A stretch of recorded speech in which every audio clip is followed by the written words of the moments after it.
And I think you got to be very careful not to do it all the time. You got to pick your spots, take your shots, and another thing you want to do is play depending on your bankroll. If you're up and you're winning, which you've been for the last 8 years, you're always buying those half a points because it's well within the confines of your bankroll. And I think that's a very important factor. Somebody else who's getting killed, he may not be able to throw that extra money to buy those extra points. It's a good point. You always say you have to put the power of money to work for you. That's correct. And that's exactly what you're doing here, and that's why I like buying the half points.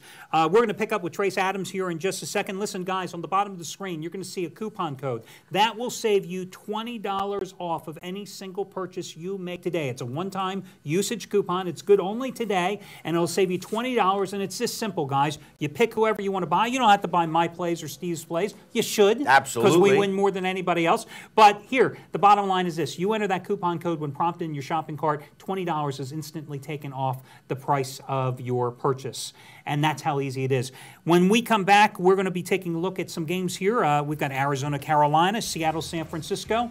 Okay, well, one of those two games is a good game. And we've got San Diego, Minnesota, and Dallas and the New York Jets coming up as well. Guys, we're going to be taking a break here, and in just a second, we'll be back with Trace Adams as he gives you his breakdown on 3 big games today.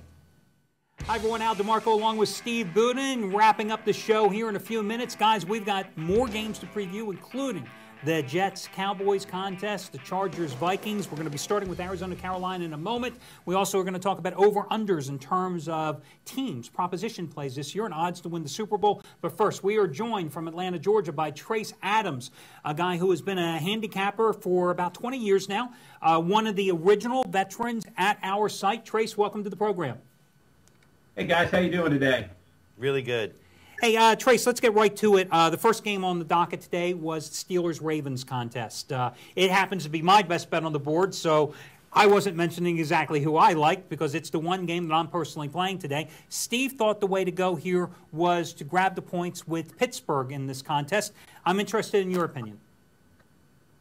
Yeah, I agree with Steve in this one. This is what I like to call the Fonzie factor. If you bear with me for a second here, the old TV series Happy Days, in one of the episodes, Richie was trying to back down the bully and who he was being harassed by, and he asked Fonz, hey, Fonz, what I have to do here? And Fonz says, you got to be a tough guy. So Richie tried to be tough. The bully didn't back down, and Richie said to Fonzie, what's happening? Why isn't this working? And Fonzie said, listen, I forgot to leave out a detail. You have no reputation. Once in your life, you had to have hit somebody. Well, that's how I kind of feel about the Baltimore Ravens. They've never really hit Pittsburgh. Yeah, they beat him last year during the regular season, but that was Game 4 when Big Ben was out. Of course, Pittsburgh came back in the playoffs on them and beat them 31-24. And the Steelers have covered their last 3 trips into Baltimore. Not only that, but the underdog in the regular season between these two teams is on a 6-1 run. And usually the Steelers, for my money, seem to get out of the gate quick each year under Mike Tomlin. I do like the Steelers plus any points available in this spot. I mean, it looks to me like Dick LeBeau is totally inside Joe Flacco's head, and Joe Flacco's kind of like the Richie Cunningham here, never really hitting anybody in this situation. I agree. Flacco's going to be running for his life. I've never heard a Happy Days reference on our show, and probably the first and the last one. Thank you so much, Trace. Well, we started in the first hour with the Dungeons and Dragons, and we've continued along those lines. I mean, we have a 70s theme here going today. Next game coming up is going to be the Lions-Buccaneers contest. Steve and I, in the first half of the program, and again, guys, if you missed any portion of the show, all you got to do is go to the website, and you can replay it in its entirety. We both like Detroit in this contest. Chris Jordan was on earlier in the program. He happened to like the under, I think, in this game. And right. And a little toward Tampa, I think. Right. How about you, Trace? Which way are you going? Wow, I didn't know Chris Jordan liked the under in that one. I absolutely love the over in this one. I think Detroit is going to be an over team this year. As a matter of fact, if you date back to their last 20 games, now I know Matthew Stafford wasn't involved in all those, but hey, this guy is hot as a pistol in the preseason. I mean, Detroit put up 34 points against Cincinnati, 30 against Cleveland. They got 34 more against New England in a pretty big preseason game. I know it was still preseason, but they've been scoring points. And if you look at their stats, they're 12-6-2 over the posted total their last 20 regular season games. You combine that with Tampa Bay last year at home in their last 4 games, they went 3-0-1 over. That lone push was a game against Detroit in which the team combined for 43 points. I do think we're going to see some points in this game. Stafford is healthy. You've got Freeman starting to really come into his own for Tampa Bay. I think there's going to be points on the board in this one, and I like the game to go over the posted total. That's my recommendation in this game. It's a good angle, yep. Yeah, I mean, I can see it, but again, I really just like the side. No opinion personally on the total in this one. And then, Trace, let me ask you about another game here. I think one of the most fascinating games on the board, San Diego and Minnesota. I know that you are a Vikings fan as a football fan, but when it comes to putting money on it, which way do you like in this game today? Vikings a big, big road dog with Donovan at quarterback. Yeah, that's the key in this industry. You have to separate from your head many a time, and I am a Vikings fan, grew up a Vikings fan, not so much anymore since they don't play outdoors, although that leads me to my point. Last year, Vikings really had a rough road campaign and a really rough end of the season last year. If you recall, they had to play a game on the University of Minnesota's campus when the roof collapsed at the Metrodome, or the Mall of America Dome, I guess they're calling it now. And then they also had to play a game at Ford Field because of that collapsed roof. So they've been through some trials and tribulations, if you will. And I do like the acquisition of Donovan McNabb. I think he's going to give them leadership. And if you ask me, this point total's a little bit high.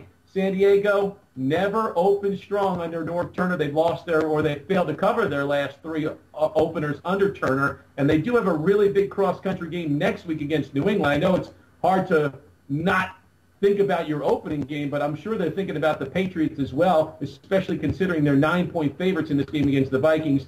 And Leslie Frazier, the head coach of Minnesota, is a defensive-minded guy. I think the Vikings are going to sneak inside the back door in this game with the points. Well, let me ask you something. You just mentioned about Leslie Frazier being a defensive time coach, but are you at all concerned that this is a defensive line that's minus Kevin Williams, minus Pat Williams? They're two big defensive tackles from years past, minus or defensive lineman Ray Edwards, also gone as well. I mean, those are three significant losses to Minnesota's defense. And San Diego, they've got Antonio Gates pretty healthy.